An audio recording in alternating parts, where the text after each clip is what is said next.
Rabbi shrah li sadri wa yassir li amri wahlul 'uqdatam min lisani yafqahu qawli. Yang terhormat guru kita bersama Ustazah Herlina Amran MAG, yang kami hormati para asatidzah Radio Silaturahim dan para pejuang dakwahnya, dan para kurasil yang bertugas pada hari ini, dan juga yang sama-sama kita hormati DKM Masjid Silaturahim, terutama mobil khusus kepada takmir masjidnya yaitu Bapak Ustadz Suhendi dan Bapak Ustadz Aam, dan juga yang sama-sama kita hormati anak dari SMK Taruna Bakti yang sedang PKL pada kesempatan kali ini, dan juga yang saya hormati ibu-ibu para ustazah dan para hajah serta jamaah yang hadir pada hari ini. Insya Allah kita semuanya dilimpahi rahmah dan berkah dalam ridha Allah Subhanahu wa Ta'ala. Salawat teriring salam senantiasa terlimpahkan bagi insan pilihan, Rasul yang sangat kita dambakan syafaatnya, Nabi Muhammad Sallallahu Alaihi Wasallam, dan tercurahkan juga untuk untuk keluarganya dan untuk para sahabatnya, dan insya Allah juga untuk seluruh umat yang senantiasa istiqomah menjalankan risalahnya. Amin ya rabbal alamin. Ibu-ibu yang dirahmati Allah, alhamdulillah telah hadir bersama kita guru kita bersama Ustazah Herlina Amran yang akan memberikan pencerahan untuk kita semuanya. Namun sebelumnya saya ingin supaya ibu-ibu sedikit fokus kepada kajian kita di hari Rabu. Hari ini tanggal 7 Jumadil Awal ya. Ya, untuk sementara saya akan sedikit memberikan ibu-ibu tentang saya mau gombalin ibu-ibu deh tentang tajwid. Ibu-ibu pernah belajar tajwid kan Bu, sedikit ya Bu ya. Saya tuh sebenarnya kalau lagi nge-MC ini Bu, lagi nge-MC di depan ibu-ibu semuanya tuh setiap saat itu seperti huruf ro. Apa Bu huruf ro, sifat huruf ro? Ada yang tahu sifat huruf ro? Dalam sifatul huruf. Sifatnya apa Bu huruf ro Bu? Takrir, bergetar, deg-degan. Berarti nggak ada yang dapat hadiah nih Bu ya. Atau satu lagi deh Bu. Biar ngerti sedikit tentang tajwid dikit-dikit ya Bu ya. Ibu-ibu solihah yang saya cintai karena Allah, yang saya sayangi karena Allah. Saya ini cinta sama ibu-ibu bagaikan nun mati ketemu sama huruf ain. Apa Bu hukumnya? Idhar kholqi, betul. Artinya apa Bu idhar? Tegas, jelas, terbaca. Ya begitu saja, kayaknya garing ya. Baiklah ibu-ibu, hari ini kita bersyukur guru kita telah hadir di tengah-tengah kita, akan memberikan ilmu yang bermanfaat untuk kita semuanya. Untuk itu saya persilakan kepada Ustazah Herlina Amran untuk memberikan ilmunya kepada kita semuanya. Bismillahirrahmanirrahim. Assalamualaikum warahmatullahi wabarakatuh.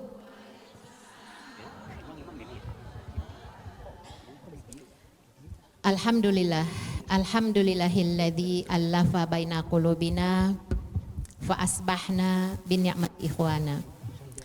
Ya Rabbana lakal hamdu bil iman, ya Rabbana lakal hamdu bil Islam, ya Rabbana lakal hamdu bil Quran, lakal hamdu bil mali wal mu'afah, lakal hamdu bi kulli ni'matin an'amta biha alaina. Allahumma sholli wa sallim wa barik ala Sayyidina Muhammadin wa ala alihi wa ashabihi ajmain wa ba'du. Allahumma inna nas'aluka ridhoka wal jannah wa na'udzubika min. Kita dengan takdir dan izin Allah dipertemukan di masjid ini hari ini, bulan ini ya, insya Allah tahun ini. Insya Allah mudah-mudahan kita ditakdirkan pula nanti nostalgia ketika harapan kita dan doa kita bisa memasuki jannahnya. Kita nostalgia juga nanti insya Allah. Tanggal sekian, bulan sekian, tahun sekian, di tempat itu kita dulu pernah berkumpul. Karena yang namanya ashabul jannah itu fi syugulim fakihun. Inna ashabal jannati fi syugulim fakihun. Orang-orang penghuni surga itu sibuk dengan berbagai kenikmatan di surganya. Mau ngapain lagi ya Bu ya? Hidupnya kekal, nggak ada kerjaan di dunia aja sibuk ngumpulin bekal ya. Di surga kan tinggal menikmati hasil jerih payah ketika di dunia. Sibuk banget dengan kenikmatan. Dan di antara sibuknya adalah saling nostalgia. Ingat nggak dulu? Nah, oleh karena memang hal itu yang kita harapkan, wabidzalika falyatanafasil mutanafisun, kita berlomba-lomba agar bisa menjadi penghuni surga. Maka salah satu tema yang akan kita bahas adalah mendidik generasi Quran di era digital. Masya Allah. Dengar judulnya aja udah berat ya Bu. Mungkin ketika kita mendengar dan membaca judulnya saja, di antara kita kan sudah ada yang tidak lagi punya anak, masih balita ya Bu. Malah sudah bercucu. Lah terus mendidik generasi Quran, kita udah tua, nenek-nenek gimana mendidiknya gitu ya. Nah insya Allah mudah-mudahan apa yang kita bahas ini tidak hanya untuk anak-anak kita yang sudah mempunyai anak, tapi paling tidak untuk kita bersama dan mengingatkan kepada keluarga kita insya Allah ya. Jadi tidak ada kata itu mah anak muda, mamut aja tuh mama muda. Yang nenek-nenek mah udah nggak ada, udah zamannya lagi. Zamannya Bu, minimal untuk kita. Ibu-ibu yang dirahmati Allah, sebelum kita membahas mendidik, membentuk, mengarahkan anak-anak kita generasi Quran di era digital ini yang luar biasa berat ya Bu ya. Sebelumnya kita mulai dengan tajdidun niyah. Apa Bu? Tajdidun niyah. Karena ini penting, memperbaharui niat, penting banget. Karena tajdidun niyah ini adalah sebagai tamyiz, pembeda antara satu amal dengan amal yang lain, antara hal-hal yang mubah dan hal-hal yang menjadi ibadah.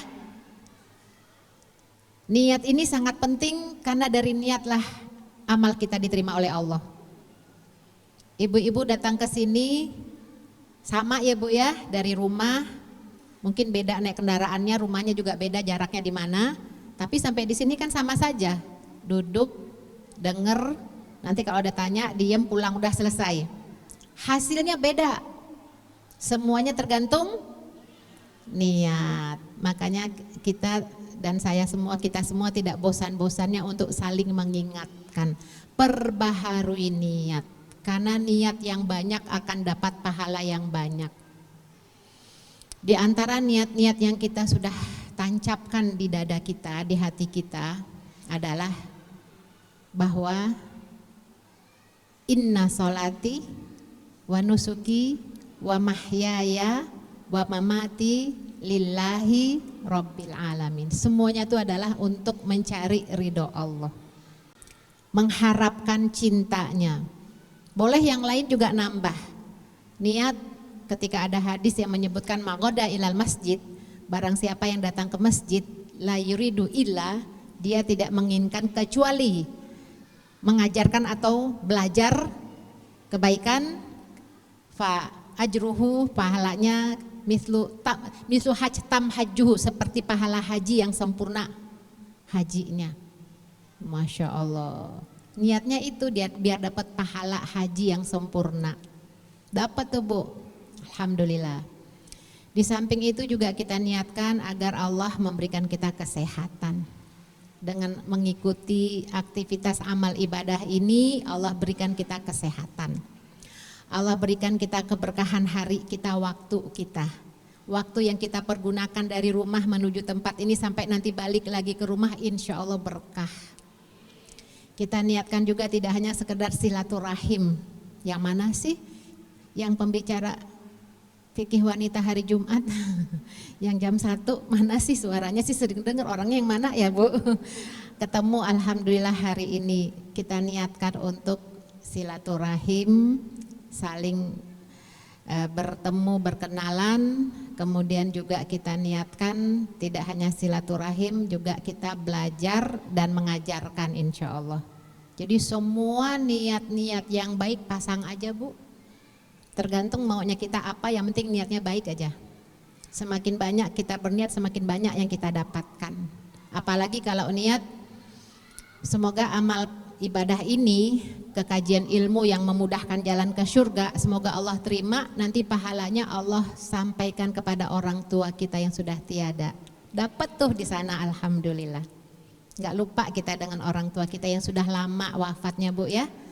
Mereka butuh doa kita, kiriman dari pahala anak-anak yang soleh solihat ketika masih hidupnya di dunia. Mereka butuh, kebutuhan mereka terhadap kiriman doa kita, ampunan kepada Allah untuk mereka itu seperti melebihi kebutuhan kita yang masih hidup ini terhadap makan dan minum. Kita butuh makan, kita butuh minum. Mereka lebih lagi membutuhkan kiriman doa kita. Mereka nggak bisa lagi beramal, mereka sudah tidak ada lagi, sudah berada di alam barzah. Tapi masih bisa mereka menerima kiriman-kiriman yang kita sampaikan kepada Allah lewat doa-doa kita dan amal soleh kita insya Allah. Baik, masih banyak Bu ya niatnya, nanti kalau bahas niat nanti nggak habis-habis nih, selesai deh acara. Dan memang niat itu penting Bu.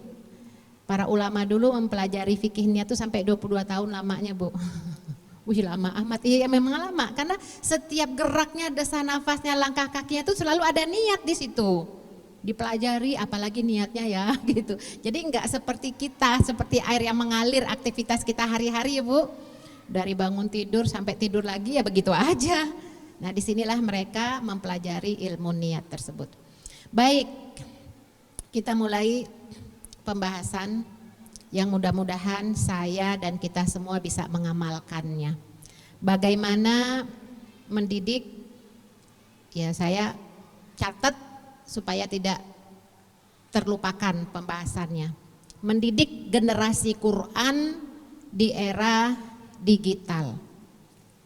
Kenapa kita harus mendidik anak-anak kita, generasi kita ini terhadap Quran? Apa pentingnya Quran sampai generasi ini harus dididik dengan Al-Quran? Ada beberapa poin kenapa kita harus mendidik anak-anak kita, keturunan kita, generasi kita dengan Quran. Tentu ada alasannya. Di antaranya adalah karena Quran ini adalah petunjuk hidup manusia.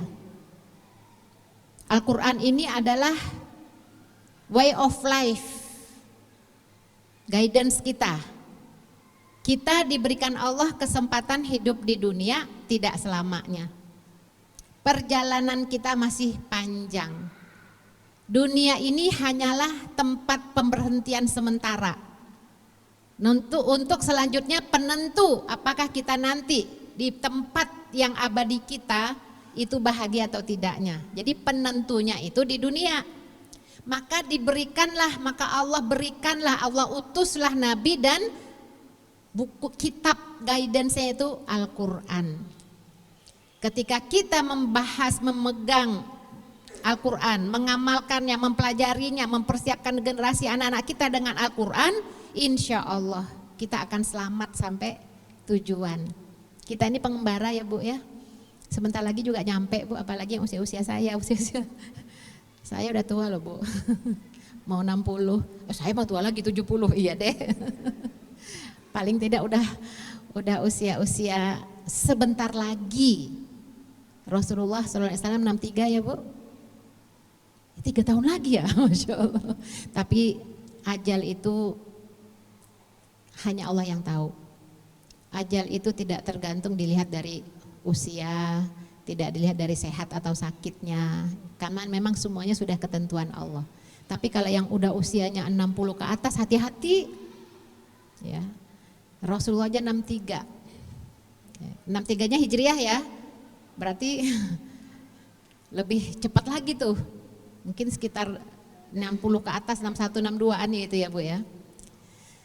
Nah, ibu-ibu yang dirahmati Allah, karena memang kita sementara di tempat pemberhentian dunia ini, maka butuh pegangan untuk mengarahkan perjalanan hidup kita. Maka itulah sebabnya Al-Quran menjadi panduan yang harus kita berikan, kita ajarkan, kita turunkan kepada generasi anak-anak keturunan kita. Ya Allah Bu, kalau orang-orang jauh dari Al-Quran tuh jadi apa ya Bu ya, lupa dengan tujuan hidup Bu.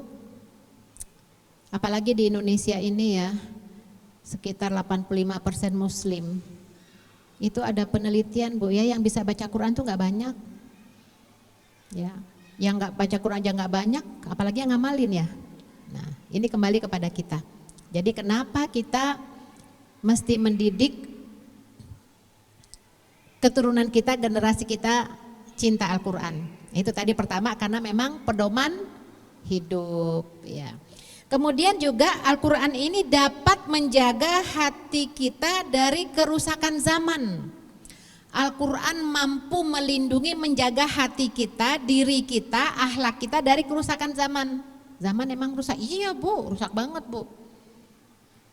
Rusak banget gimana, apalagi sekarang era digital, kan kita pakai tema era digital. Dulu mah gak seperti secanggih sekarang Bu ya. Jadi jangan dibanding-bandingkan Bu, pola asuh kita terhadap orang tua kita kepada kita dengan anak kita sekarang nggak bisa dibanding-bandingkan. Apalagi ngomongin ke anak. Dulu ibu tuh orang tua udah ngelihat aja tuh udah takut. Sekarang kamu ibu bilang 1, kamu udah 10 gitu ya.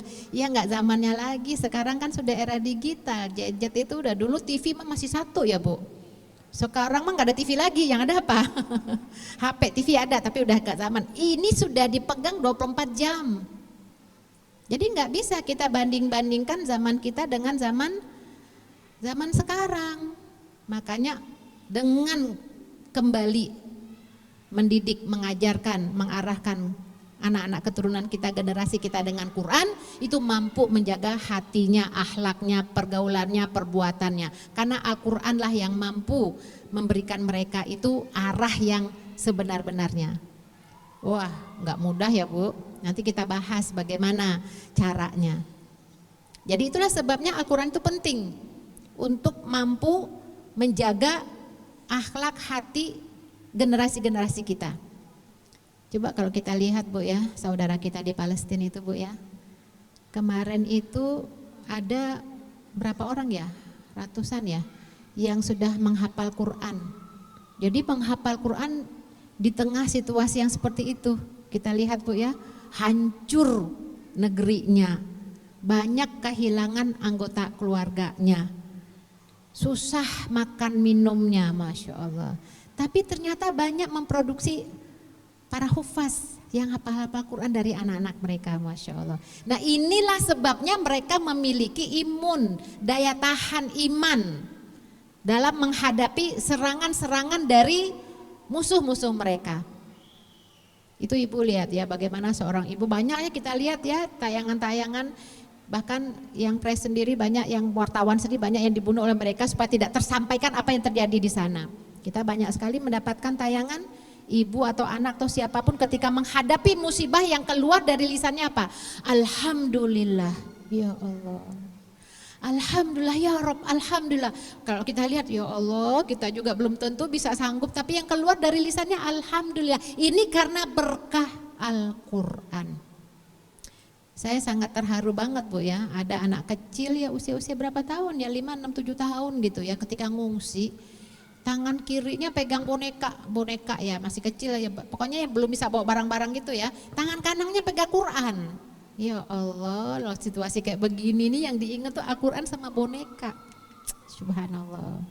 Nah itulah sebabnya kenapa Al-Quran ini menjadi sesuatu yang mesti kita siapkan generasi anak-anak kita. Ya tadi karena untuk menjaga ya Bu ya, menjaga hatinya, menjaga imannya, menjaga akhlaknya, menjaga seluruh ya orientasinya ya.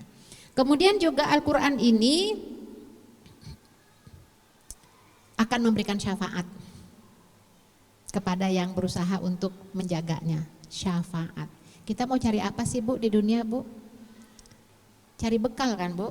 Nah salah satu andalan kita ya bisa merekomendasi membantu kita untuk bisa sampai ke surganya Allah itu adalah Al-Quran, syafaat.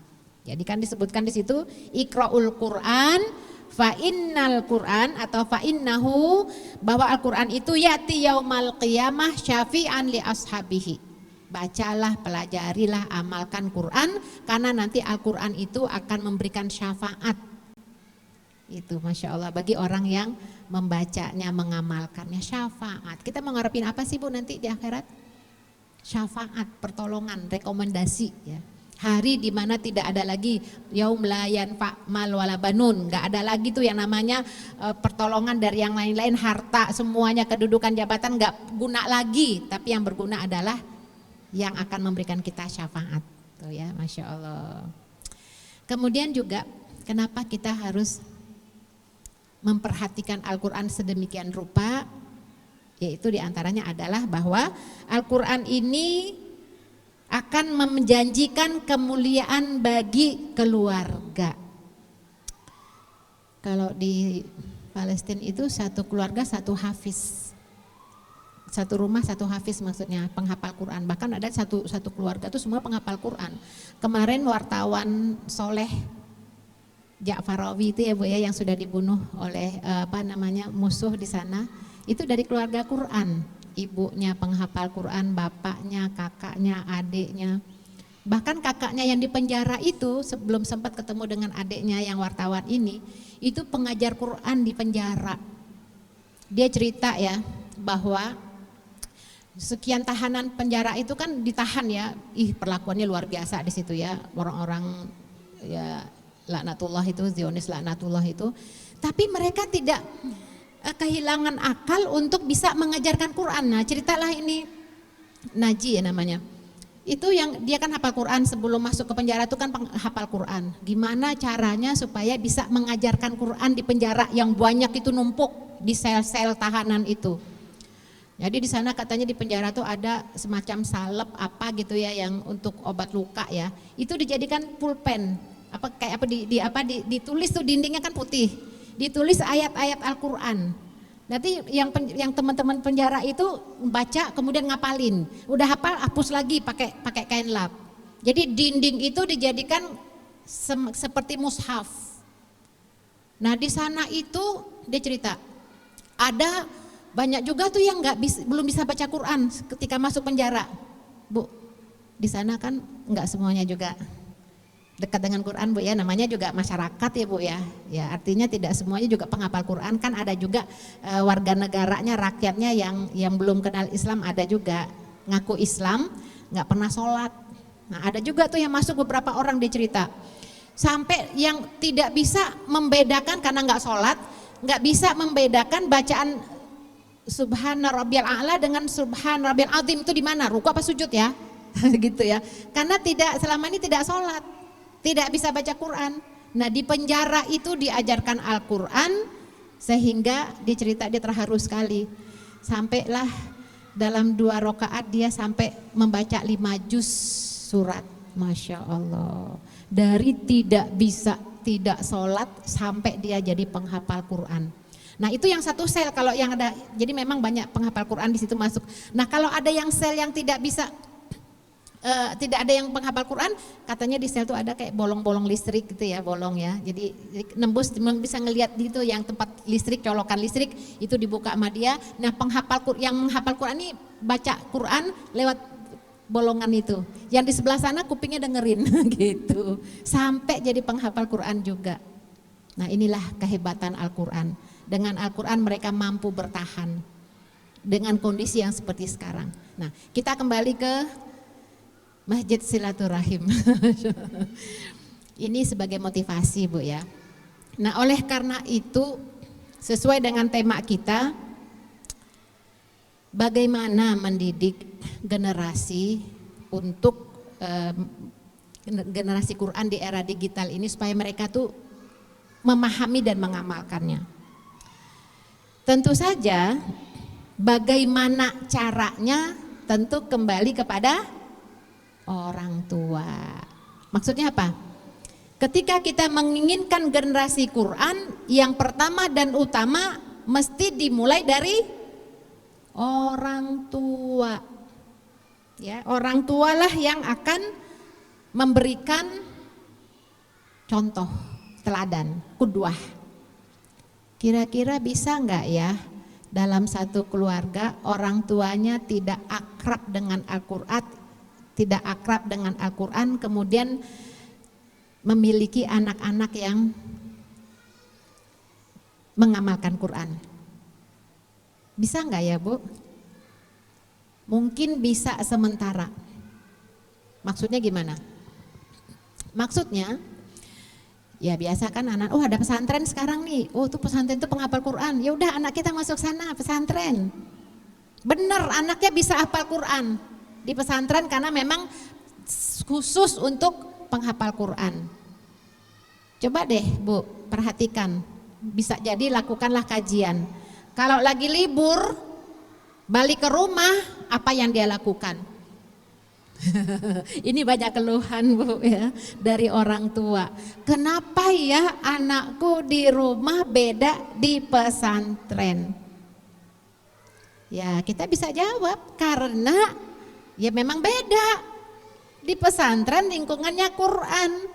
Ustadz-ustazanya atau mungkin gurunya, syekhnya itu sudah mendidik mereka dengan Quran, hari-harinya Quran.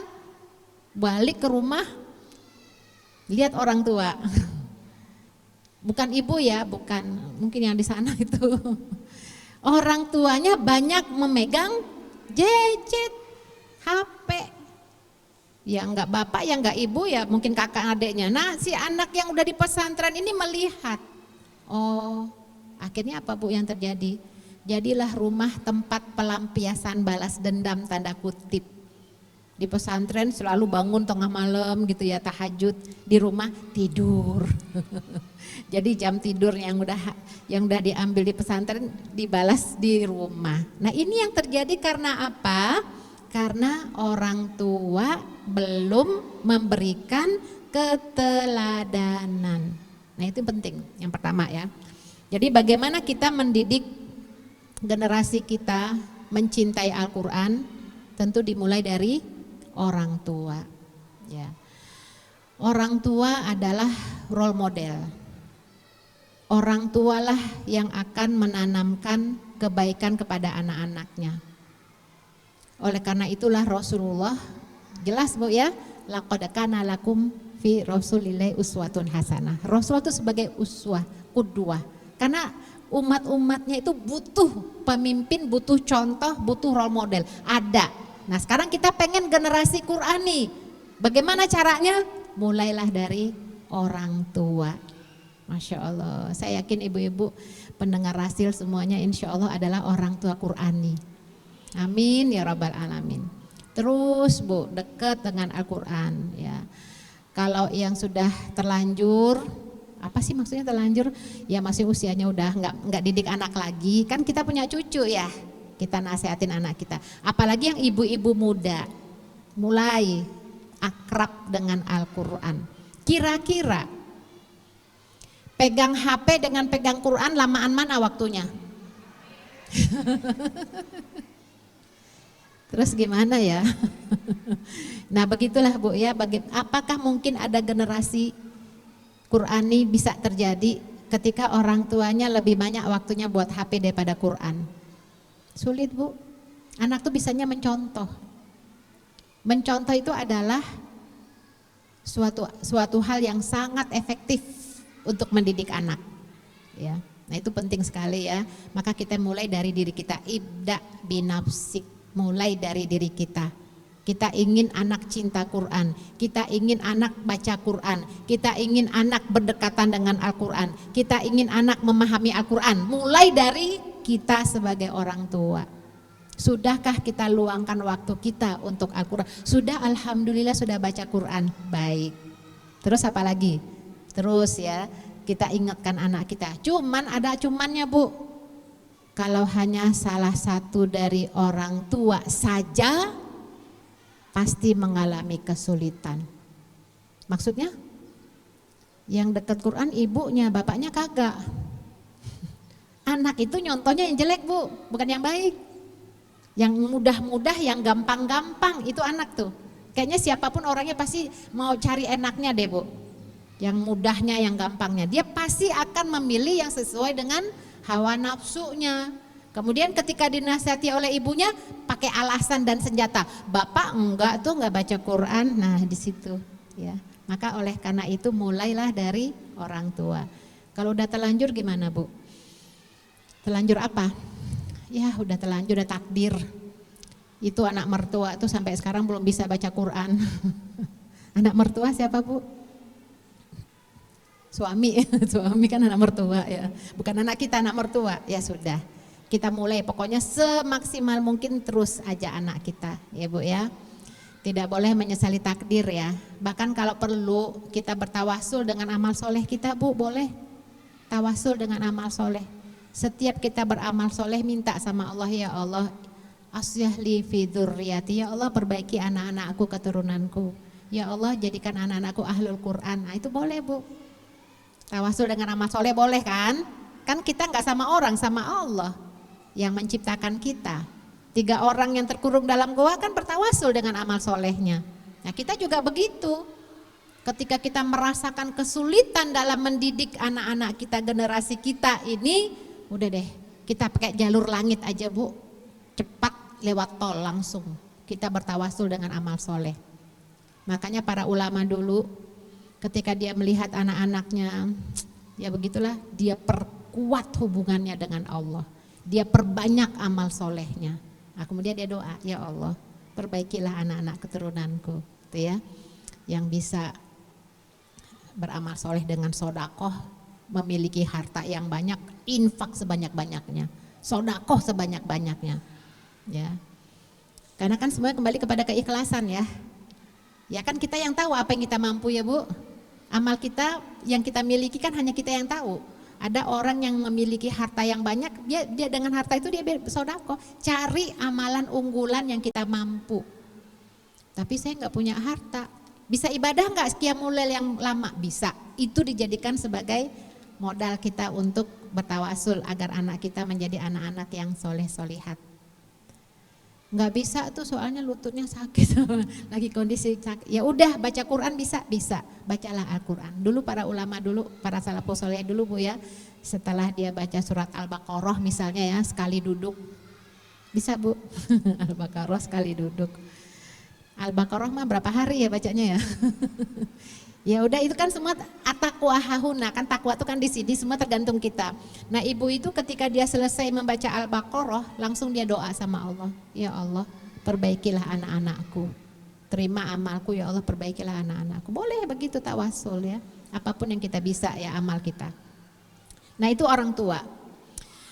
Apalagi dalam sebuah riwayat Bu, ada hadis riwayat Ad-Darimi ya, Sunan Darimi, itu Rasulullah mengatakan man ta'allamal Qur'an ya, man ta'allamal Qur'an wa huwa fata ya.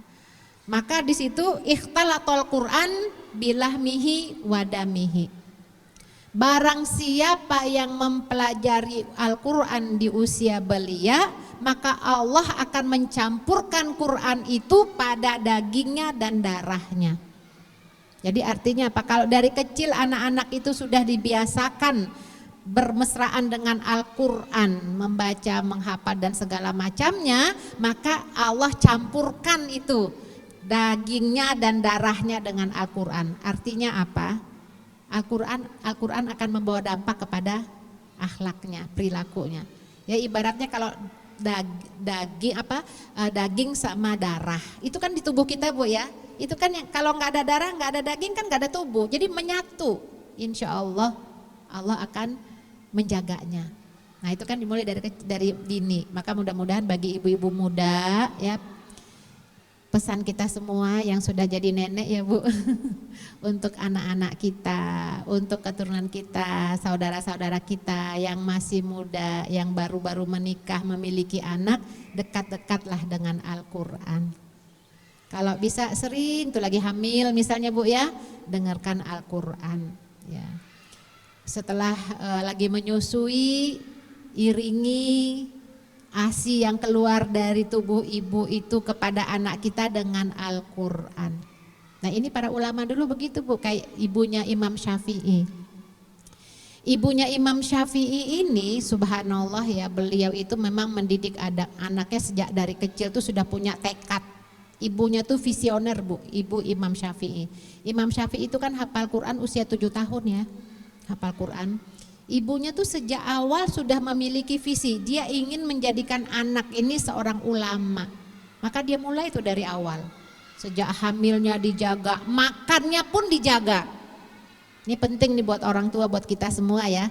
Kalau kita ingin keluarga kita sama-sama di surga, ya, di samping keteladanan, yang kedua adalah jaminan halal terhadap rezeki yang dikonsumsi oleh keluarga.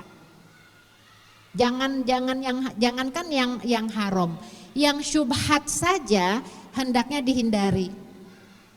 Ya, jadi ini memang bahaya banget yang haram ini. Nah, ibunya Imam Syafi'i ini sangat hati-hati sekali Bu untuk makanan yang dimakan oleh keluarganya. Ya. Dulu waktu Imam Syafi'i masih nyusu, masih kecil, masih bayi, ibunya ini kan pergi dulu ke warung ya, nitip sama tetangganya. Kan gak ada yang jagain ya, titip ya, lagi tidur padahal masih bayi. Tetangganya juga sama, lagi nyusuin juga.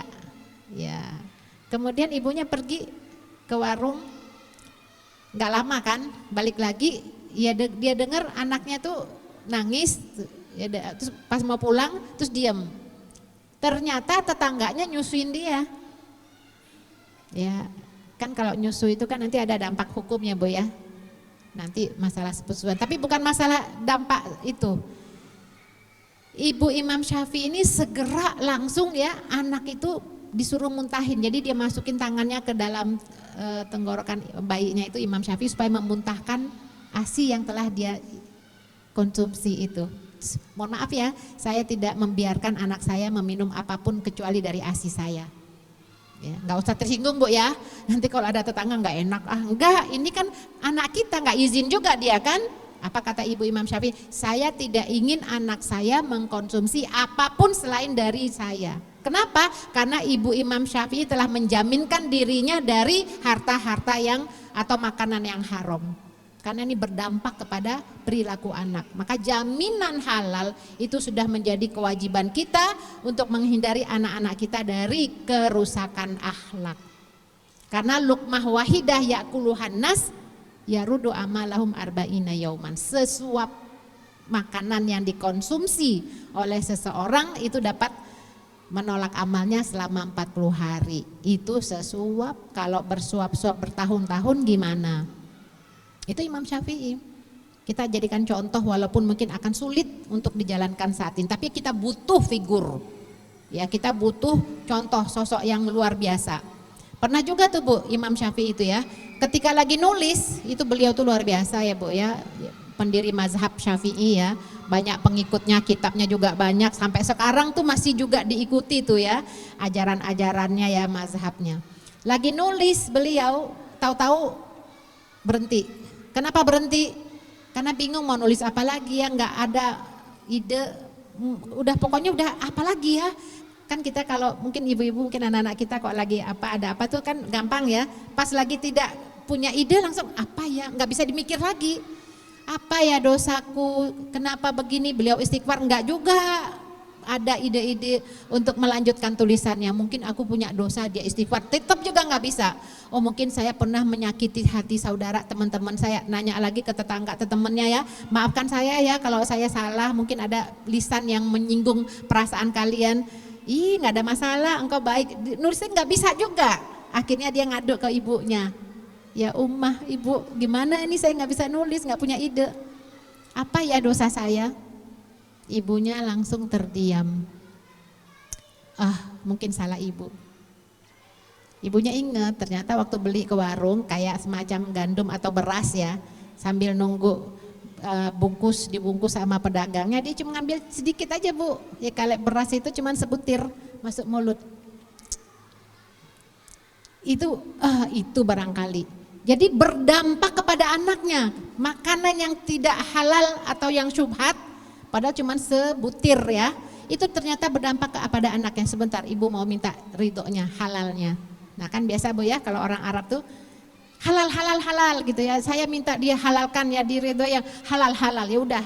Setelah ucapan itu keluar dari pedagang itu, Imam Syafi'i langsung lanjut. Masya Allah. Ternyata berdampak Bu. Ya apalagi kalau kita beli dukuh lagi dikiloin, cobain ya bang ya, makan bismillah. Abangnya belum iya, kita udah makan udah habis. Apa itu halal ya? Wallahu alam bisawab. Karena namanya halal itu dari lisan orang itu, bukan dari jumlah berapa yang kita konsumsi. Ini halal ini penting. Nah ini masalah seperti ini luar biasa. Apalagi di zaman sekarang. Ya Allah. Ini bahan evaluasi kita. Sudah halalkah apa yang telah kita dapatkan, yang kita konsumsi? Ya Allah, kalau lihat sekarang mah ya Allah zamannya udah. Kenapa? Karena memang jauh dari Al-Quran. Ya. Sekarang aja yang cari halal aja susah ya Bu. Nggak usah, bukan yang halal, yang haram aja susah apalagi yang halal. Ya. Semuanya haram semua ya Allah, astagfirullah ya. Baik. Jadi ini dari orang tua, bagaimana mendidik generasi dimulai dari orang tua, ya, kehalalan hartanya, ya, kemudian perilakunya, semuanya itu kembali kepada orang tua. Nah sekarang era digital, ini aja orang tua, berarti kan mendidik generasi itu kan butuh kekuatan, kalau tidak dengan pertolongan Allah mungkin sulit ya Bu ya. Maka dimulai dari orang tua, keteladanan ilmu, maka orang tua itu memang harus terus menuntut ilmu. Ya. Jadi ini orang tua. Kemudian kita masuk ke era digital. Ya Allah. Sekarang berkembang banget Bu ya. Apa yang terjadi di luar kita tahu. Ya. Kalau dulu mah beda, di masa-masa dulu ya awal-awal Islam. Untuk dapat satu hadis sahih saja yang dapat didengar dari langsung sumbernya, itu perjalanan 1 bulan. Ya kan ketika Rasulullah wafat, sahabat kan mencar ke berbagai penjuru untuk menyebarkan Islam. Nah ini sahabat-sahabat semangat untuk mengumpulkan hadis-hadis sahih. Ya, makanya sampai Imam Bukhari nggak nikah tuh karena itu ya Bu. Imam Bukhari itu termasuk salah satu ulamatul udzab, ulama yang tidak nikah. Kenapa beliau tidak menikah? Karena beliau sibuk mengumpulkan hadis-hadis sahih. Itu enggak mudah di masa itu. Belum ada handphone ya Bu. Kendaraan transportasi juga sulit. Untuk mencari satu hadis itu bisa sampai berbulan-bulan. Jadi beliau itu memang mengumpulkan hadis itu luar biasa ya. Makanya beliau memilih untuk tidak menikah. Ya, kalau menikah nanti bisa zolim, nanti anaknya ditaruh di mana, istrinya gimana, nanti gimana kan? Nah, jadi apa yang beliau lakukan itu ternyata membawa dampak manfaat yang besar bagi umat. Sampai sekarang kan ngalir terus tuh pahalanya kepada beliau kan? Nah, dulu masih sederhana, belum ada kemajuan teknologi. Nah, sekarang tentu dampaknya luar biasa. Nah, tentu saja Bu, teknologi itu hanya alat bukan tujuan. Sesuatu yang penemuan baru, teknologi atau apapun, semuanya tergantung manusianya.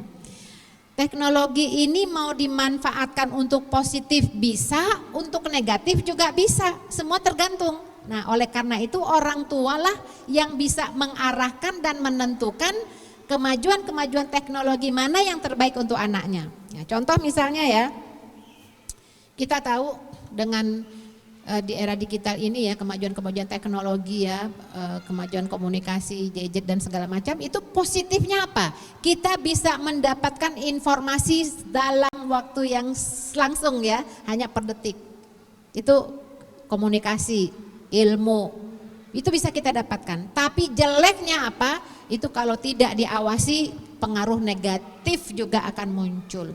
Ya Allah. Betapa banyak anak-anak yang karena kurang kontrol dari orang tuanya itu sudah masuk ke dalam jebakan-jebakan maksiat.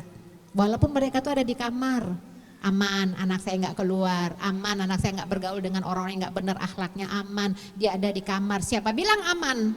Astagfirullahaladzim. Justru berbahaya kalau dibiarkan, ya Bu ya, berbahaya ya. Karena kita tahu dampak negatifnya, ya terutama kalau gadget itu apa? Kecanduan. Kecanduannya apa? Kecanduan game. Atau kecanduan-kecanduan yang lain. Jangankan anak ya Bu, anak mertua saja itu bisa kecanduan judol. Judi online, kan itu semuanya dari situ. Dari apa? Karena apa? Karena mungkin gak ada yang didik dia. Akhirnya semua teknologi ada di tangan dia. Dia sekarang apapun ada Bu ya. Orang mau pinjol aja bisa tuh Bu. Kita buka HP, kita mau buka Quran misalnya ya, pasti ada iklannya dulu. Nah kalau yang sudah memahami pasti dia akan bisa waspada. Yang anak-anak atau mungkin orang yang sedang kalut, aduh duit gak ada gimana, gak taunya apa. Wah bisa sekali ini yang penting KTP 18 juta, astagfirullahaladzim. Itulah pentingnya nilai-nilai keimanan ya. Nah oleh karena itu di era sekarang kita gak bisa bermain-main lagi dengan teknologi yang ada, membiarkan anak. Nah ini Bu penting banget Bu, kadang-kadang orang tua yang tidak memahami bahaya kemajuan teknologi ini cari aman apa, daripada dia udah kasih HP udah. Akhirnya anak sibuk, anak masih balita, masih ya Allah masih belum bisa ngomong, dikasih itu dia lihat, dia tonton, ya Allah itu sangat bahaya Bu. Ya apalagi kalau mendapatkan informasi-informasi dari penelitian bagaimana anak-anak kecil yang sudah terpapar HP itu banyak dampaknya Bu. Ya jadi bicaranya terlambat, kurang sosialisasi, berpengaruh kepada emosinya, gampang marah, tantrum. Coba deh Bu, ada anak-anak kecil kan kita banyak dapat kiriman tuh ya, ketika diambil gadgetnya, wah langsung dia tantrum, nangis-nangis, ya Allah. Ini memang bahaya dan itu semua kembali kepada orang tua. Jadi memang orang tua itulah kunci untuk keberhasilan. Apakah anaknya bisa diarahkan kepada generasi Quran atau tidaknya. Semuanya kembali kepada orang tua. Dan itu akan diminta pertanggungjawaban di hadapan Allah. Kullukum ra'in wa kullukum mas'ulun an ra'iyatihi. Semuanya diminta pertanggungjawaban ya. Nah ibu-ibu yang dirahmati Allah, ketika kita memahami bagaimana bahayanya gadget ya di era digital ini, maka kita bisa memiliki strategi untuk membimbing, mengarahkan generasi kita, anak-anak kita. Kan semuanya kan orang tua kan, ya. Pernah ada Bu cerita, ada suatu acara ya. Jadi ustadznya ini memberikan taujih, nasihat-nasihat tentang bahayanya gadget. Terus ada orang tua yang jadi peserta, ketika tanya jawab bertanya, Ustadz bagaimana cara mengatasi anak saya yang sekarang kecanduan game dan segala macamnya tuh. Anaknya masih SD kelas 6 apa SMP kelas 1, pokoknya masih usia-usia masih inilah ya, masih muda banget. Gimana caranya mengatasi? Apa jawab ustadznya? Sekarang pertanyaannya, siapa yang ngasih gadget sama anaknya? Ya kalau yang ngasih berarti harus tanggung jawab. Kan orang tua kan pokoknya ya anak-anak kan gitu ya. Kalau orang tua nggak ada ilmu kan gitu. Pak, Bu, itu teman saya aja udah punya tuh. Kan gini, apalagi kemarin itu ya, Covid. Belajar di rumah kan dikasih tuh ya, akhirnya belajar nggak dikontrol sama orang tuanya, jadilah dia bebas. Ya Allah, ternyata Bu sangat-sangat membahayakan. Salah seorang dokter ya, dokter kulit dan kelamin kenalan saya itu mengatakan gini, Bu Herlini kaget deh kalau saya kasih tahu. Ternyata ya itu ada komunitasnya tuh, anak-anak padahal anak-anak SD, anak SMP itu udah punya komunitas. Ibu tinggal di mana katanya? Tinggal di Bekasi, di mana? Di Jati Sampurna, di Pondok Gede, di mana-mana. Pokoknya sekitar kita. Ternyata komunitas gay itu udah banyak di situ. Astagfirullah. Saya memang kaget. Astagfirullahaladzim. Itu di luar dugaan kita Bu. Ternyata mereka punya kelompok-kelompok juga, komunitas. yang sudah nauzubillah ya, yang kelompok gay, bahkan ada gay santri dan segala macam. Itu baru satu, belum lagi yang lain-lainnya. Astagfirullah. Ternyata memang butuh ini orang tua yang paham. Ini bahaya loh kalau dibiarkan anak bebas, ya. Apalagi mau beres mau enaknya aja, capek ngurusin rumah ya, anaknya nangis sudah biar aman dah, nih pegang udah tidur. Ya Allah, ini memberikan racun buat anak kita. Ya, nah memang butuh ilmu ya ibu-ibu ya. Orang tua sibuk, nggak mau repot urusan gini. Kadang-kadang lebih mementingkan urusan-urusan yang sebenarnya bisa ditunda. Nih ibu-ibu muda ya, ibu-ibu muda. Ngurusin anak bersama dengan dia atau ngerapin dapur dulu. Tergantung. Ya kalau memang memandang anak ini lebih utama, mumpung dia masih belum tidur, anak dulu. Masalah yang itu nanti kalau dia udah tidur atau bagaimana, artinya kitalah yang mengatur. Ini kan masa depan. Kalau ini kan masa sekarang. Ya memang ada orang yang nggak bisa lihat, nggak betah lihat kotor ya Bu ya. Aduh pengennya nggak rapi-rapi, pengen. Memang begitu, memang fitrah. Tapi ini anak ya, kecuali kalau ada yang bantuin ya. Ini kan yang nggak punya daya dukung ya. Ini anak lebih penting diutamakan. Ya. Kadang banyak tanya anaknya, orang tuanya langsung cut. Udah di mas cerewet capek nih, udah tidur, udah yang lain aja, kayak gitu ya. Akhirnya jajet nangis anaknya, kasih adalah astagfirullahaladzim. Ini adalah jebakan dan racun. Jadi sekali lagi saya sampaikan bahwa untuk strategi mendidik generasi Quran, yang pertama dan utama tuh dimulai dari orang tua, keteladanan ya. Keteladanan dari orang tua. Jadi misalnya sering memperdengarkan Al-Quran, ya lagi anak main Al-Quran. Pokoknya kita punya keinginan, ya. Ini anak mau dikemanain nantinya. Jadi diiringin dengan Al-Quran. Saya kurang sepakat juga sih Bu ya kalau anak itu didendangin, kalau mau tidur tuh nasyid itu saya kurang sepakat. Ya. Itu sih nanti aja, yang penting Quran dulu, Al-Quran. Nasyid juga bagus ya, kalau lagi senggang ya. Tapi ini menjelang anak mau tidur gitu ya, itu Al-Quran. Artinya jangan pernah hari kita kosong dengan Al-Quran. Ya kalau perlu malah hidupkan 24 jam deh Al-Quran gitu ya. Nah ini orang tua ya. Dan kemudian juga bagaimana kita berusaha untuk menanamkan cinta kepada Al-Quran dimulai dari kita. Kayaknya rugi banget deh kalau satu hari itu sampai enggak baca Quran gitu ya. Kita bisa menanamkan kepada diri kita semacam sanksi atau hukuman. Apalagi kalau punya sepakat ya, one day one juz itu ya, satu hari satu juz. Ibu-ibu satu hari berapa juz Bu? 17, alhamdulillah. Ya intinya itu tergantung dari kemampuan kita ya Bu ya. Kalau memang sudah lancar bagus ya. Kalau baru belajar bagus juga. Artinya terserah mau berapa halaman, intinya jangan kosong hari itu dengan Al-Quran ya. Apalagi kalau yang baru belajar, semangat untuk belajar tuh pahalanya besar Bu.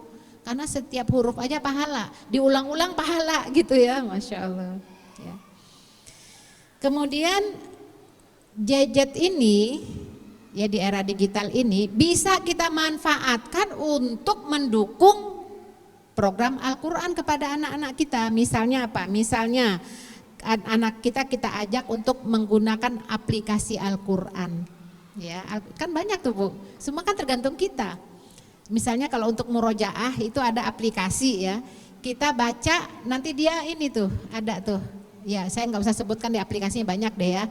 Kalau saya punya tuh satu aplikasi ya namanya tuh ada tartil lah gitu ya.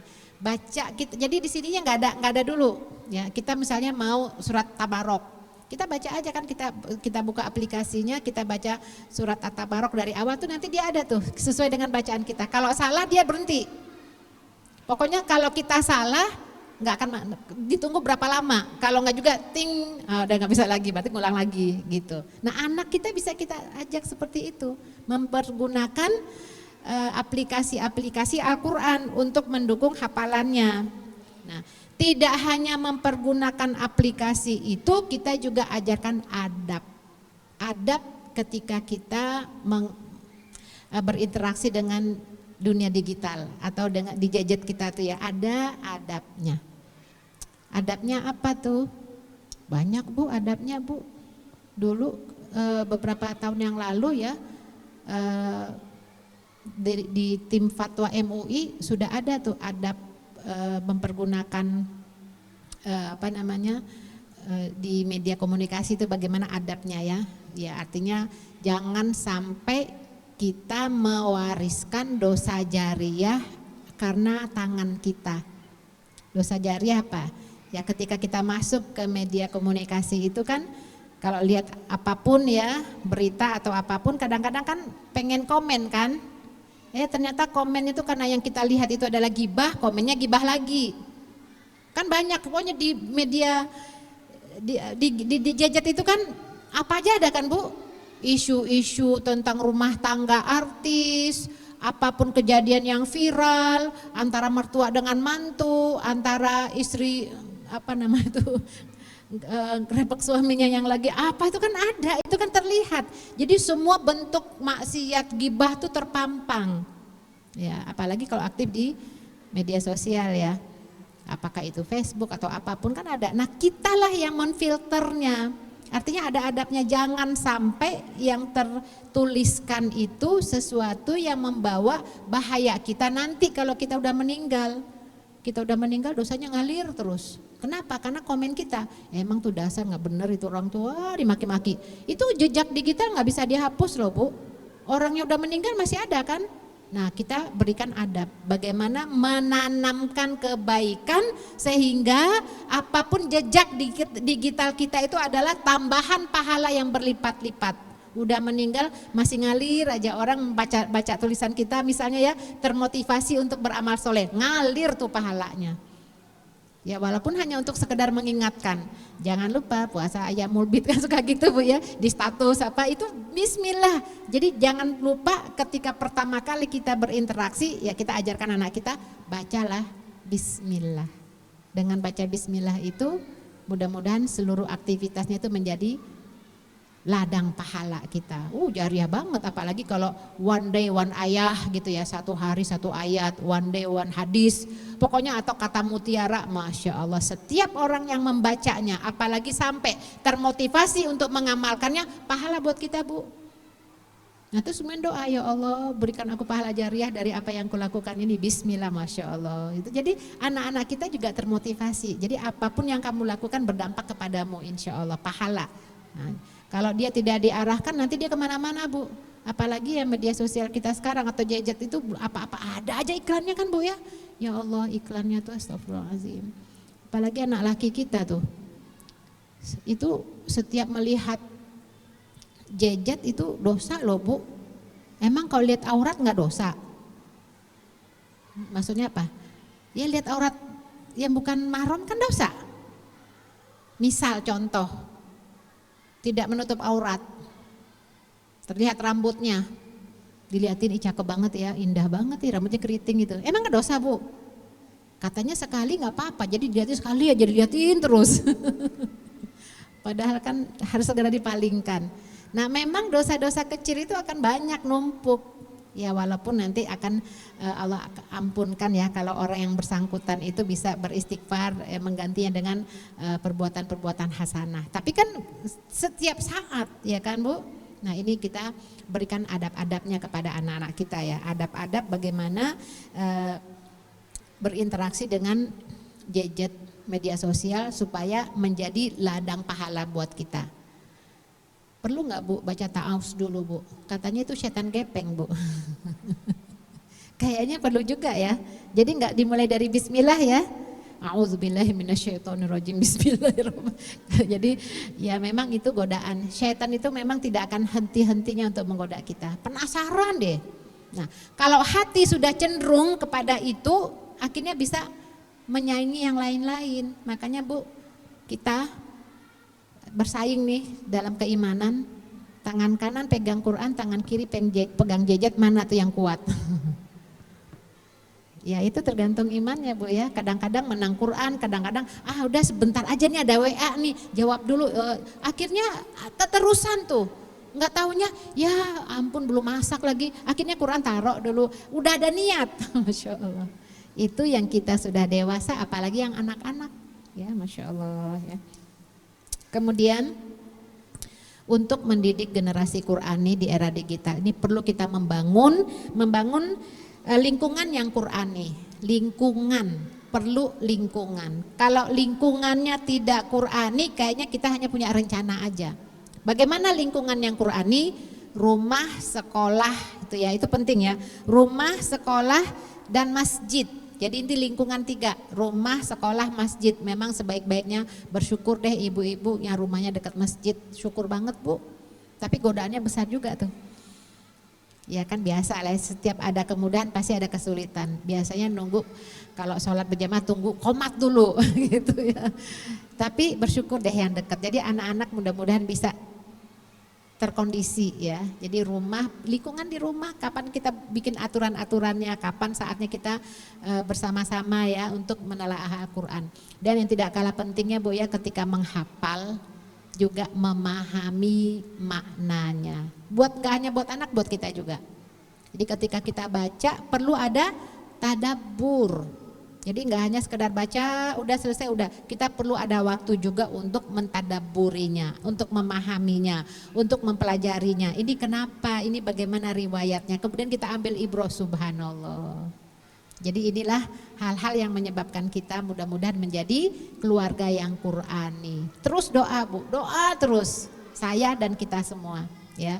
Mudah-mudahan dengan generasi Qurani ini akan dapat merubah peradaban. Masya Allah, kita sangat senang sekali Bu ya kalau anak-anak kita dari pesantren itu ya, dari sekolah-sekolah Quran, kemudian mereka tampil di masyarakat untuk mewarnai pergaulan-pergaulan yang tidak baik jadi pergaulan baik. Masya Allah, itu luar biasa ya. Nah mudah-mudahan kita berharap negeri kita ini semakin banyak yang tidak hanya penghafal Quran tapi juga mengamalkan Al-Quran, dimulai dari diri kita insya Allah ya. Baik, ibu-ibu yang dirahmati Allah, saya rasa cukup sampai di sini bahwa mendidik generasi Qurani itu butuh waktu yang panjang, butuh keseriusan, butuh ilmu, butuh keimanan, butuh lingkungan, butuh komunitas. Tapi dengan komunitas ini insya Allah sudah memperkuat kita, insya Allah punya semangat ya Bu ya. Mudah-mudahan kita bisa memanfaatkan media komunikasi, media digital ini untuk anak-anak kita. Bahkan ibu-ibu juga bisa termanfaatkan. Sekarang kan sudah banyak Bu ya belajar tahsin lewat online. Masya Allah. Itu luar biasa Bu, karena jauh akhirnya bisa lewat media sosial, lihat Zoom atau lewat apapun. Tapi insya Allah dengan berhadapan ini juga pahalanya juga jauh lebih besar. Karena kan butuh tenaga, butuh keseriusan, butuh ya semuanya kan butuh Bu ya, butuh dana, kesehatan, butuh kekuatan, butuh semangat ya, butuh itu jauh lebih besar. Ketemu lagi apalagi bertemu, insya Allah pahalanya lebih besar. Nah dengan itulah kita berharap dan berdoa kepada Allah terus menerus, mudah-mudahan anak-anak kita menjadi anak-anak yang Qurani, anak-anak yang dapat membanggakan kita nanti di hadapan Allah. Anak-anak yang dapat di dunia ini menjadi pencerah yang dapat merubah peradaban. Anak-anak yang nanti di tangannya lah kelak negara ini menjadi baik. Karena kita berharap generasi Quran ini adalah generasi yang harus memimpin peradaban. Generasi yang akan kembali menjayakan ajaran Islam insya Allah ya. Barangkali sampai di sini aku qauli hadza, astagfirullahi walakum. Assalamualaikum warahmatullahi wabarakatuh. Bagi ibu ada lagi yang mau bertanya? Oh baik. Assalamualaikum warahmatullahi wabarakatuh. Ustazah. Waalaikumsalam warahmatullahi wabarakatuh. Perkenalkan, nama saya Junior dari Cilengsi. Apa upaya kita sebagai orang tua khususnya ibu untuk bisa meyakinkan anak-anak kita, generasi yang sekarang, ada yang bilang generasi Gen Z atau generasi Alpha, bahwa Al-Quran itu adalah guidance yang mencakup semua lini Bu, baik itu di pendidikan, di pernikahan ataupun di kehidupan mereka sehari-hari, khususnya dalam pergaulan. Karena yang kita lihat sekarang ini kan di gadget itu lebih masif ya, pergaulan lawan jenis maupun sama jenis. Dan Al-Quran sudah membuat peraturan yang menurut saya tidak bisa diragukan lagi. Tapi sayangnya anak-anak sekarang, anak saya itu kurang yakin Ustazah kalau Al-Quran sudah membuat peraturan yang bisa fleksibel sampai kapan. Mohon bimbingannya Ustazah agar saya bisa nanti setelah pulang dari sini saya bisa mengarahkan anak saya untuk tidak terlalu dekat dengan jenis maupun jenisnya. Wassalamualaikum warahmatullahi wabarakatuh. Waalaikumsalam warahmatullahi wabarakatuh. Ya, ini memang pertanyaan buat kita semua juga Bu ya. Bagaimana caranya kita bisa meyakinkan anak-anak kita bahwa Al-Quran ini adalah way of life. Tentu ketika kita berbicara tentang ini, itu kan nggak langsung seperti sekarang, kan mulai berawal dari mula ya Bu ya. Kalau memang anak kita sudah terlanjur tidak memiliki komunitas Qurani, dibesarkan di lingkungan yang jauh dari Al-Quran, apalagi tidak mendapatkan contoh dari kedua orang tuanya, memang butuh tenaga panjang dan usaha yang berat, karena baru tahunya sekarang ya. Maka dimulai dari awal sebenarnya Bu ya, supaya anak itu merasakan bahwa Al-Quran itu adalah segala-galanya. Dimulai dari awal tadi ya, proses ketika kelahirannya itu ya, hamilnya, melahirkannya, kemudian memperdengarkannya, ketika anak itu mulai menghafal, diceritakan maksudnya apa, segala macam, lingkungannya dijaga, istilahnya itu dibatasi dengan pergaulan yang tidak baik, dipilih teman-temannya, kan mulai dari awal begitu, pondasi. Nah kadang-kadang memang kita mulai tahunya setelah anak kita besar ya. Nah, minimal modal awal untuk membuat anak kita ini mau mendengarkan kita, modal awalnya adalah anak itu masih respect nggak sama kita, itu dulu ya. Kalau udah gede gitu ya, masih respect nggak dia dengan orang tuanya. Kalau anak sudah tidak respect dengan orang tuanya, itu mungkin butuh waktu yang panjang untuk memberikan keyakinan ya. Pernah ada Bu ya, di suatu sekolah ya, kan anak-anaknya dikumpulin. Ini gurunya ini ingin mengetahui sejauh mana hubungan anak ini dengan orang tuanya. Apakah orang tuanya sudah menjadi role model ya, agar untuk mudah mengarahkannya dan kemudian memberitahu orang tuanya, ini anaknya butuh ini, kan namanya guru itu kan butuh ini ya, butuh informasi tentang anak ya. Nah coba dikasih kertas satu-satu anak-anaknya, coba kalian buat pengalaman kalian yang berkesan dengan ayah kalian, apanya yang kalian sukai, yang terkesan, pokoknya yang baik-baik lah gitu ya, jangan yang jelek-jelek, yang baik-baik. Ya itu ternyata nggak dikasih waktu ya, pas udah dikumpulin kosong itu. Anak-anaknya itu sangat sedikit menulis kesan yang berkesan terhadap bapaknya ya. Nah terus kemudian ibu, adalah macam-macam ya, tulisannya ada cerewet, ada ini segala macam.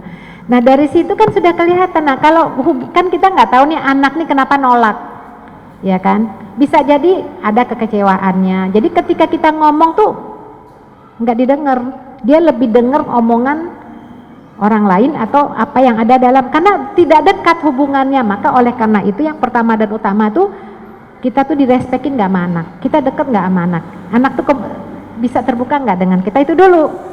Kalau sudah terjalin hubungan yang baik, insya Allah kita mudah untuk mengarahkannya. Nah sekarang masalahnya hubungan kita dengan anak gimana, apalagi kalau pertemuan kita dengan anak itu hanya beberapa jam sehari ya, orang tuanya sibuk, anaknya bergaul dengan ya nggak jelas lah gitu temennya, apalagi ada HP, kemudian kita tidak menghantarkannya. Biasanya kan Bu, kalau anak-anak memiliki HP itu kan kita sudah mulai buat aturan ya Bu ya. Aturannya dibuat nggak? Dibuat MOU, kalau punya HP ada aturan ini, pokok gitulah ya. Nah itu penting, Nah kemudian terus kita ingatkan. Nah jadi ketika kita menyampaikan ini mudah-mudahan anak itu ingat, anak itu bisa memahami. Nah tidak sampai di situ, kebersamaan dengan Al-Quran itu memang diawali dengan anak, kita mulai cerita. Contoh Bu ya, saya contohkan misalnya ya, ini memang butuh waktu untuk anak tuh banyak sebenarnya ya, agar anak itu meyakini Al-Quran itu ya. Kalau kita boleh melihat contoh dulu, itu ada At-Tusturi, dulu masih kecil, usianya tuh sekitar di bawah 5 tahun ya, dia mulai ngapal Quran, dia menghafal Quran. Nah ketika hafalannya tuh sampai di surat Al-Muzammil, jadi metodologi si bapaknya ini mengajarkan anaknya Al-Quran itu metode cerita. Jadi dibahas, ya ayyuhal muzammil, tahu nggak muzammil siapa? Jadi sebelum ngapalin itu dibahas dulu, ini muzammil itu adalah Rasulullah SAW, cerita. Jadi anak itu memang kalau cerita tuh seneng Bu ya. Ini termasuk ini untuk sekolah-sekolah juga ya, ketika ada sekolah tahfiz atau sekolah apapun, tidak hanya memberikan hafalan tapi bahas dulu, cerita dulu dengan apa yang dihafal, pahami dulu artinya. Karena banyak penghafal Quran, mohon maaf sekali saya sampaikan, tidak paham apa yang dia hafal.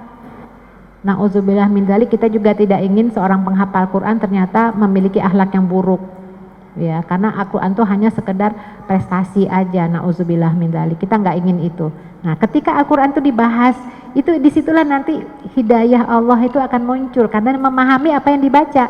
Nah, Tusturi itu juga gitu, ketika dia lagi menghafal surat Al-Muzammil, diceritakan Muzammil itu Rasulullah SAW. Diceritakan itu, ya ayyuhal muzammil qumil laila illa qalila. Dulu Rasul itu diwajibkan sholat malam. Ada cerita tuh kondisinya gimana sulitnya dengan bahasa yang mudah untuk anak-anak. Anaknya masih usia di bawah 5 tahun ya. Terus sampailah dia udah ngapain, wajib sholat malam, bangun malam hari sholat malam. Nah itu kita tahu Bu ya, akhir surat Muzammil itu di ayat terakhir itu turunnya 1 tahun setelah yang baru turun ayat yang terakhir. Inna rabbaka ta'lamu annaka taqumu itu ya. Itu diceritakan, anaknya langsung nanya. Itu wa ta'ifah ya. Siapa itu ta'ifah? Jadi Allah tahu bahwa engkau bangun malam dengan orang-orang yang bersamamu ya. Ta'ifah itu orang yang bersamamu. Siapa dia? Dia katakan itu adalah sahabat Nabi, juga ngikutin Rasulullah bangun malam sholat tahajud. Nah ini anak kan belum diajarkan sholat, nah, masih kecil lah, masih di bawah 5 tahun, tapi sudah diajarkan Al-Quran. Ternyata cerita-cerita dari orang tuanya tuh melekat, malam tuh bangun ternyata anaknya, subhanallah. Terus dia lihat si bapak itu juga bangun malam sholat tahajud. Nah ketika dia bangun, bapaknya lihat anaknya bangun ya, bapaknya bilang urkut ya bunda, tidur masih lama tidur aja, masih malam ini. Anaknya langsung inget hafalannya itu ya.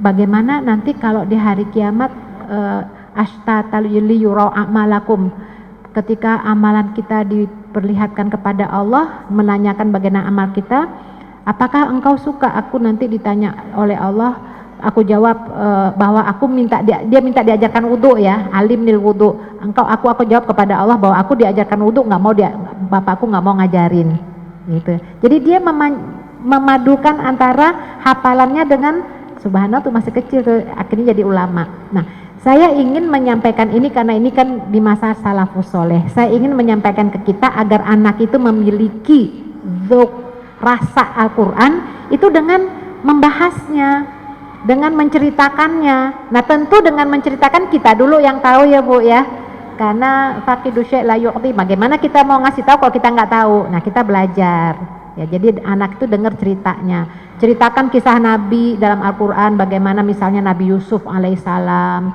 bagaimana happy endingnya, sebesar apapun ujian yang menimpa, akhirnya dia bahagia, dia menjaga dirinya. Nah yang kayak begini nih lah kita berusaha untuk memberikan informasi bagaimana Al-Quran itu bisa menjadi guidance kita kepada anak kita, tapi dengan syarat tadi Bu ya, hubungan kita baik, kita bisa menjadi teladan bagi anak-anak kita, kemudian kita bisa yakin komunitas lingkungan pergaulannya juga baik. Nah kalau anak-anak kita sudah mengedepankan hawa nafsunya, itu dapat dipastikan dapat mengalahkan Al-Quran. Hawa nafsu itu bahaya Bu ya, kita aja bisa tahu sendiri godaan kita Bu ya. Ya, ibu-ibu bisa jawab sendiri, saya juga bisa jawab sendiri. Ketika kita lebih mengedepankan hawa nafsu, pada saat tangan kanan megang Quran, tangan kiri megang gadget, pasti yang menang gadget. Bisa-bisa malah sampai tidak sholat malam tuh, padahal bangunnya malam. Nah itu karena memang hawa nafsu, godaan nafsu. Bangun jam 3:30, ya duduk dulu. Nah setan tuh bertarung tuh dengan malaikat ya, dengan diri kita. Tidak mau ke kamar mandi, lihat dulu HP-nya, kali mau dicas dulu gitu kan. Lihat HP-nya, tapi ada bayannya, jawab dulu segala macam. Lama-lama pas azan. Nah itu kita saja yang sudah paham, apalagi anak. Nah oleh karena itu memang kembali kepada kekuatan dan hidayah dari Allah. Semoga anak-anak kita dijaga, dibimbing, dan kita pun diberikan kekuatan ya. Itu barangkali Bu ya, memang kalau untuk berbicara itu mudah, tapi dengan adanya bicara yang mudah, kita sudah punya pegangan supaya nanti kita bisa menjalankannya, karena memang menjalankannya itu memang jauh lebih sulit daripada nggak sama sekali ya Bu. Mudah-mudahan kita doakan Bu ya, anak-anak kita semuanya mencintai Al-Quran. Mudah-mudahan anak-anak kita menjadi generasi Quran, dan mudah-mudahan anak-anak kita, keturunan kita hafal Quran, insya Allah.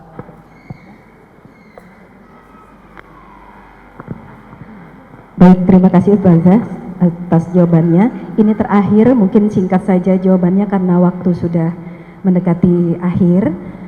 Ini ada titip pertanyaan, aplikasi apa tadi untuk membaca Al-Quran yang kalau salah bisa berhenti sendiri? Mohon di-spill Ustazah, barangkali daripada ibu-ibu mencari-cari apa nama aplikasinya. Di saya ini ada 1, 2, 3, 4, ada 5 ya, 5 program aplikasi, tapi yang saya pakai ini Tartil, T-A-R-T-E-L, Tartil. Sebenarnya banyak sih Bu, tapi saya pakai ini Tartil ya, T-A-R-T-E-E-L, Tartel gitu. Tartel. Jadi kayak gini nih Bu, apa nggak bisa kelihatan ya? Jadi dia itu satu halaman ada nomor-nomornya. Nanti kita pencet misalnya yang ini nih, yang apa namanya, yang ada mic-nya itu ya. Kita baca misalnya kita mau apa? Mau surat Tabarakalladzi biyadihil mulku wa huwa ala kulli syai'in qadir. Nah, jadi apa nama, ada ayat-ayatnya tuh ya. Nah, keluar ayat-ayatnya. Oh iya, nanti muncul sendiri Bu. Muncul sendiri. Tulisan ayat-ayatnya. Syaratnya satu, punya pulsa, punya jaringan. Punya jaringan, karena ini kan online internetnya. Iya. Baik, terima kasih Ustazah. Jadi nanti ibu-ibu bisa dipraktekkan di rumah untuk mengecek hafalan kita. Sebelumnya saya akan memberikan pengumuman sedikit bahwasanya ada di depan, di pintu depan itu ada kenceng atau celengan yang bisa ibu-ibu nanti isi ya, dan bisa diserahkan, hubungi Bapak Dindin. Kemudian ada yang jika membutuhkan buku tulisan Ustadz Abul Hidayat Seroji yang berjudul Meniti Jalan ke Surga, bisa didapatkan di Radio Silaturahim, bisa menghubungi Pak Rizal.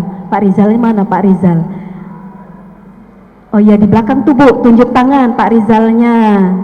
Baik, kemudian untuk bulan depan pengajian Ummahat akan dilaksanakan pada tanggal 26 November 2025, hari Rabu 26, tanggal 26 November. Pembicaranya insya Allah Ustadz Abul Hidayat Seroji yang pengarang buku tadi ya. Beliau adalah pengisi program acara tausiah pagi setiap hari Rabu. Setiap hari Rabu nih Bu, bentrok biasanya dengan kajian kita yang juga merupakan Dewan Syariah Radio Silaturahim.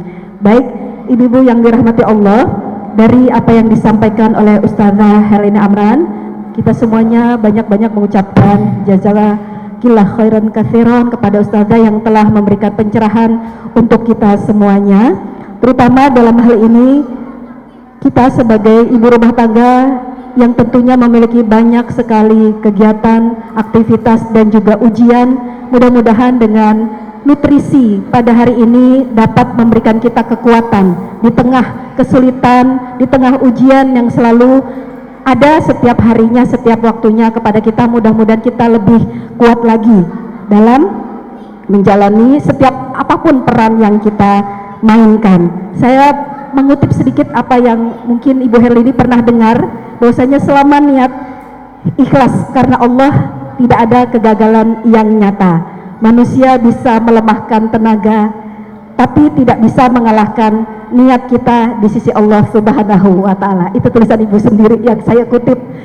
Mudah-mudahan niat kita hadir di sini mendapatkan keridhaan dari Allah Subhanahu wa Ta'ala. Yang paling menjadi poin terpenting untuk kita semuanya adalah tajdidun dunia, perbaharui terus niat kita, karena itulah yang akan menjadi awal kita, amal-amal kita, setiap langkah kita, ibadah kita semuanya diridhoi oleh Allah Subhanahu wa Ta'ala. Dan mudah-mudahan kita selalu dapat dekat dengan Al-Quran, insya Allah. Mudah-mudahan ibu-ibu semuanya sehat walafiat.